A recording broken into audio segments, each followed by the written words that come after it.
The number of global capability centers in India has doubled in the last 20 years, growing from 700 to nearly 1600. As more and more MNCs set up shop in India or expand their existing businesses, one crucial aspect of this pursuit becomes acquiring and retaining top tier tech talent. And that is where the role of staffing firm comes in. One such firm that's making all the right news in India is Dexian. To know more about the changing tech labor market and the expanding GCC ecosystem, today we have with us Kumar Rajagopalan, VP Strategic Initiatives and Country Head Dexian India.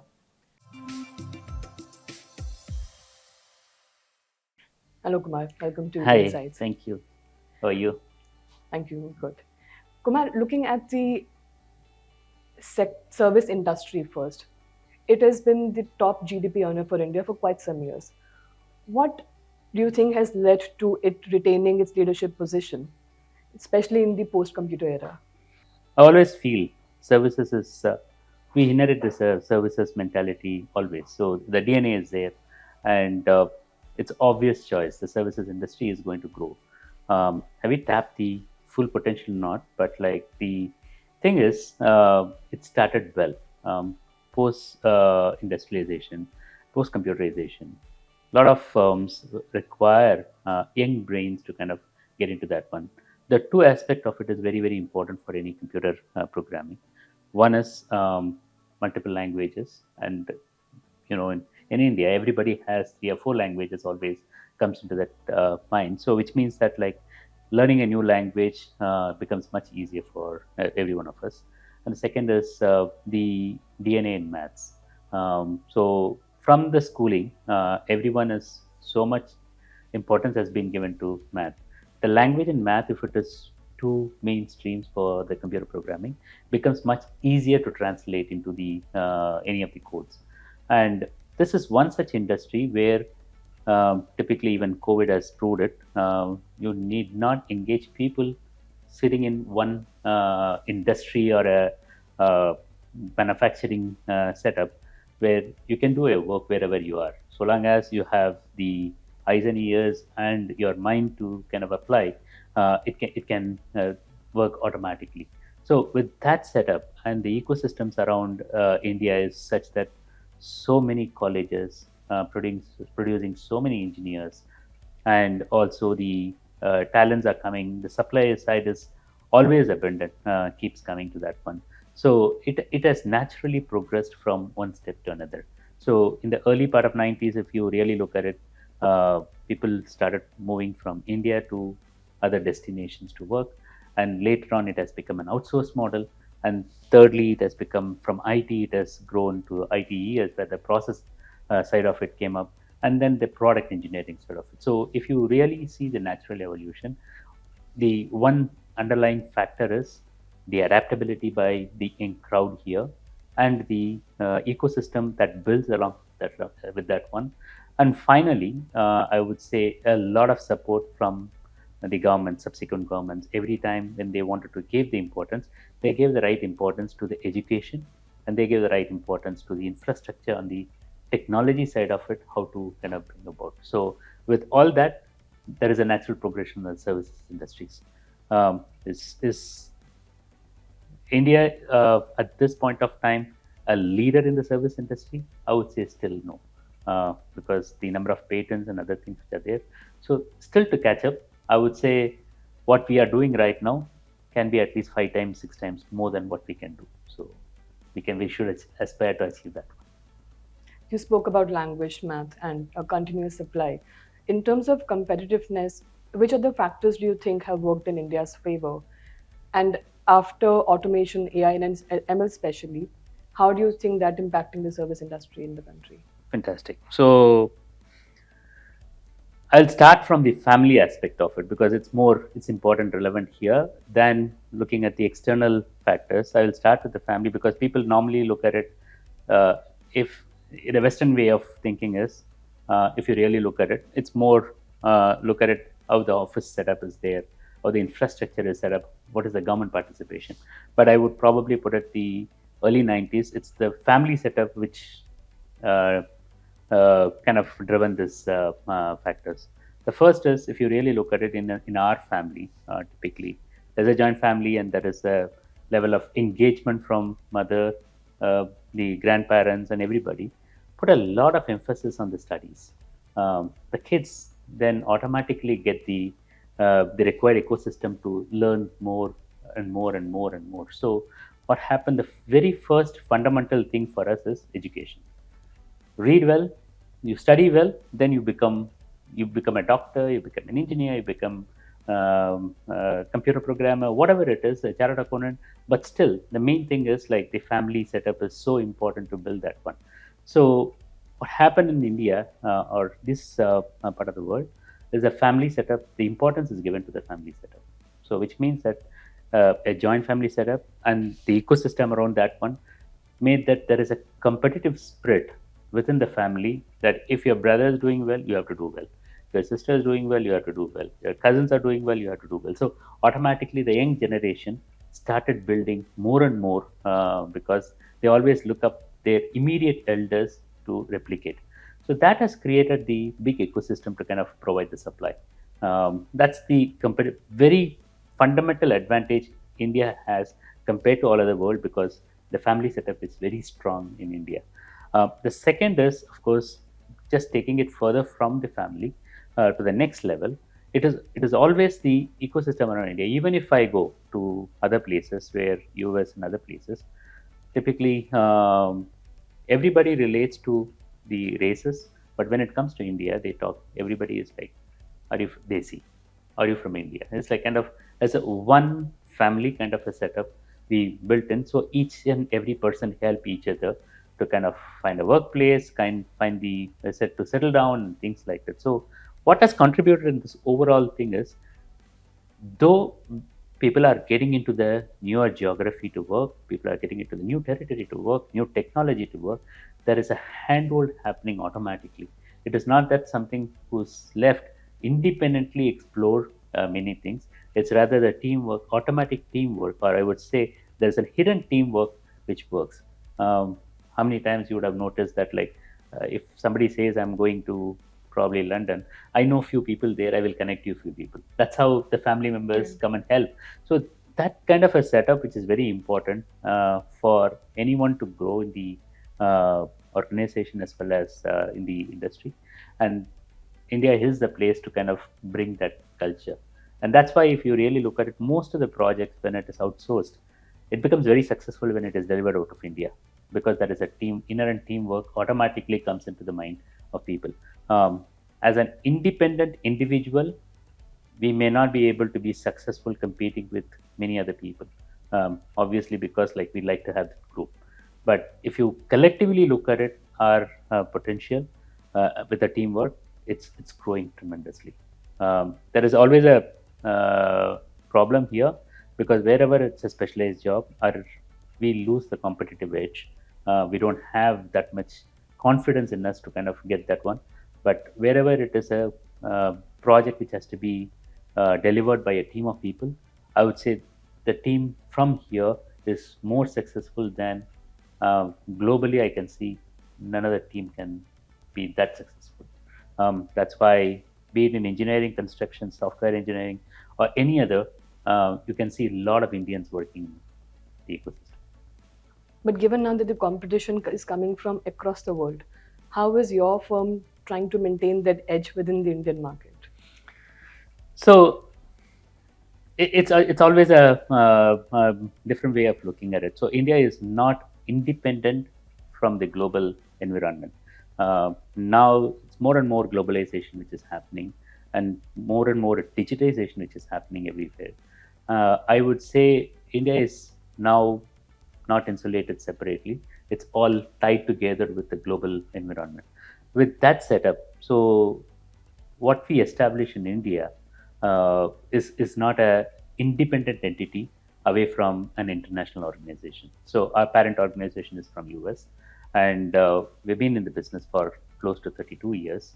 And our DNA is first initially with a staffing mindset, and then later we also had a service as a portfolio.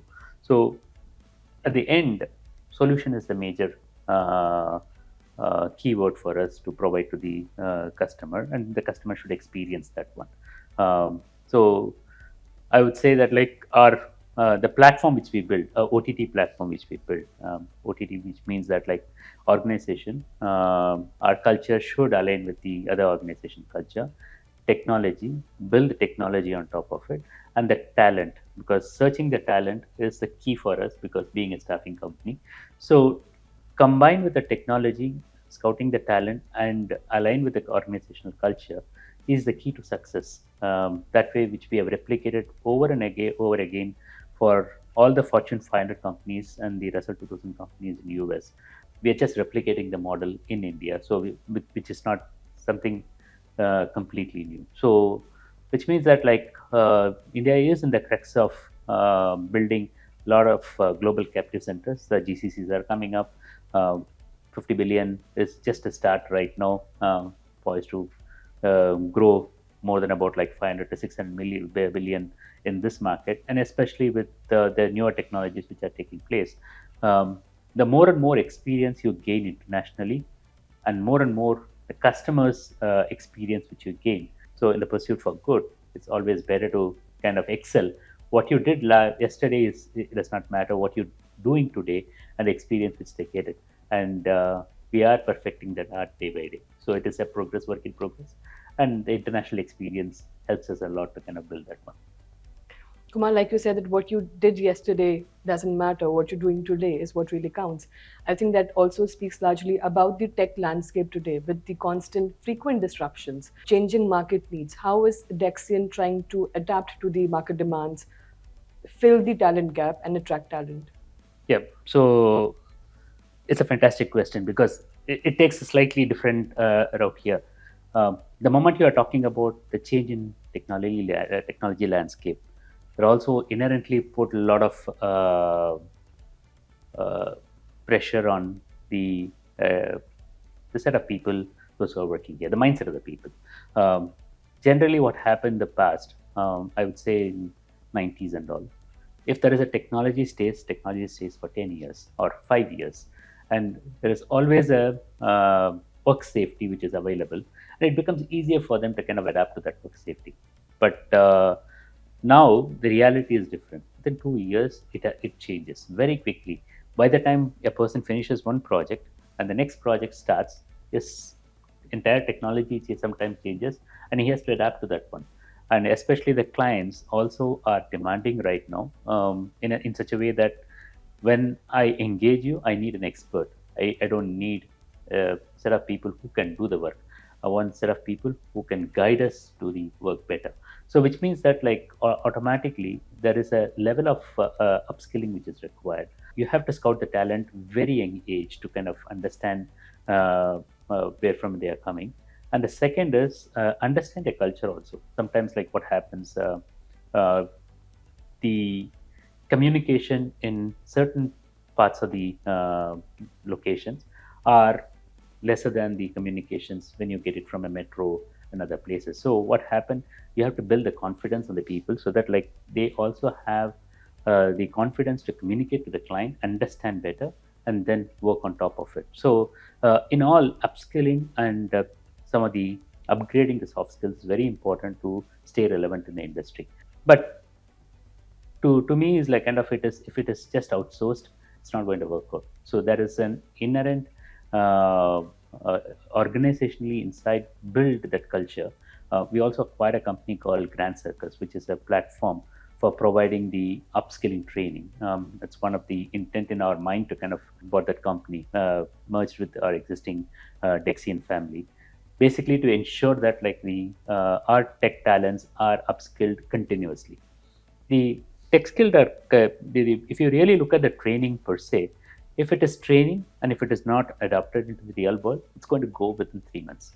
Nobody is going to retain that much of training. So what you need to do is like constantly make sure that they are part of the training. They set their own targets, what kind of a training which they needed, and they also need to kind of engage continuously in deploying that training into some real life work. So we have signed up with universities right now, so that at least if they are not engaged in a project, they have to go to the university, train the upcoming students, come back, so that the knowledge, if you impart training for others, your knowledge also sharpens. So constantly keep engaging into that one. At the end of the day, is like kind of, if you really look at it, the brain story is, you put a practical usage every day that stays, and it stays for long. Otherwise, it's a short memory and everybody keeps forgetting. So a platform, you need to have it within the organization. We build that platform. We also acquired a company to have that platform. On top of it, signing up the ecosystem like universities, which is important. Also, in a way, you can contribute to the society. For example, we contributed a lot to some of the TASCOM initiative. We contributed a lot to some of the universities initiatives. We wanted to deploy our people into those places and make them as a trainer, practical trainer for the kids who are coming up. So these are the things which makes them relevant. And over a period of time, it's not just our organization. I think probably the ecosystem is such that in India, every organization is going to do that one. Top tier companies are already doing that one. That's the way it has to go to build it over. Kumar, in India especially, despite, I mean, there's been a wave of tech layoffs, but across the world, in India especially, IT still remains one of the most sought after jobs in the market.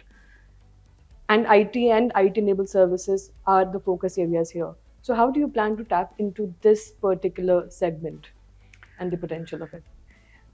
Layoff is like kind of, the all other industries. I would probably agree. Layoff is a layoff. It's very very painful because the problem is either the technology. For example, um, 90s mobile is not even there relevant right now. 90s, some of the cars are not even relevant right now. Some of the products which you use in 90s are not relevant right now. Tape recorder is not even there.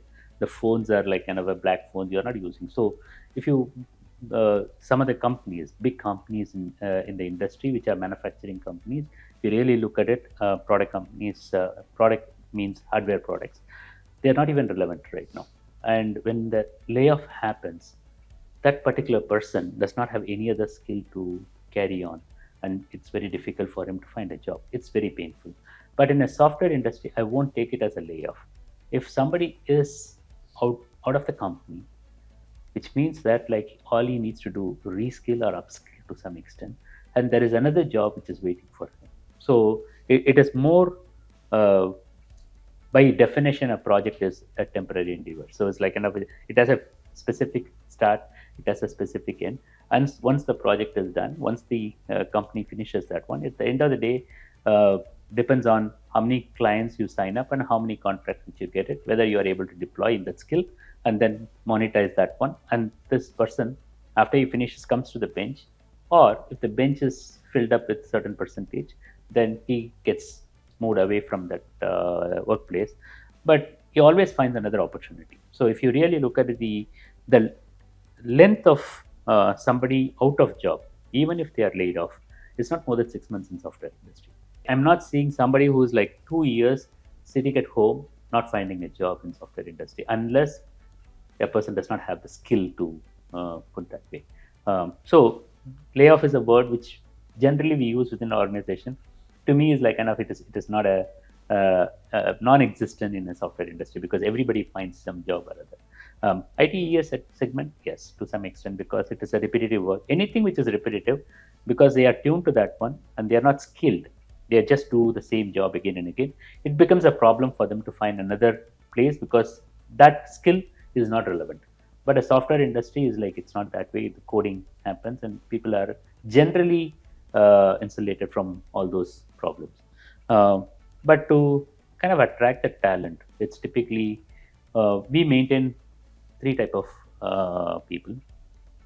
One is generally who is so good in technology, and they may or may not find a suitable place within Dexian immediately, but they are in the market.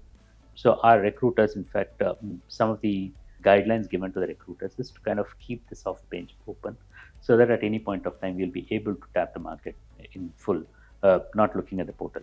The second is those who have worked with us for some reason has moved out. So this is one thing which is very very relevant for any industry, especially in kind of a staffing industry per se. How we approach employees. Does it have any empathy in that? when we engage with them, or we just utilize them as a resources and then move on. So our DNA is very clear. We maintain a lot of respect and transparency with our employees, and also how to kind of engage them post, sometimes like post, I don't want to use the word layoff, but like post completion of the projects, and they have to find different organization. We also help them to find a different organization. So this is one thing from the staffing industry perspective, DNA perspective, in the pursuit for good. So the what we say is, we don't make people spend, we try to find the job for them to make them earn. So that's the DNA, and we always wanted to carry that one to all our recruiters, to all our people. So provide the empathy which is required. The third set of people, those who are fresh out of the college, they don't have any direction. They lack the directions in terms of what they needed to do. So our recruiters are not just recruiters; they are career counselors. They work with them. They continuously, in fact, every university which we go, we speak to them, and even if they are not selected, we give them the numbers. The recruiters give them the numbers. We provide them the career counseling at some point of time, and also tell them that like this is the organization which is hiring. Why don't you approach? In case if you need a contact, we can provide the contact. Some of them are non-monetary in services, but we ensure that like there is a workable database which is being constantly being updated, so that like if not today, after 3 years, 4 years, whoever has been guided will come to us. That's the thought process behind which we built it. So this is 10 years in India. So we have 1,500 people. So when I joined, it was like 6 or 7 people. It was a very, very small setup. To grow the organization to that, when you have to compete with the larger names, you have to build the brand image. So you need to do something different from what the others big boys do. So that's why we built it differently. You have I'll say. been clearly steering away from the word layoffs, so I may call it downsizing, or you know, like you said, completion of a Optimizing. project. But apart from whichever way you look at it, it is still a human being at the end of the, True. on the other end. True. The uncertainty can be as rattling for the other person, True. and especially when it comes to human resources.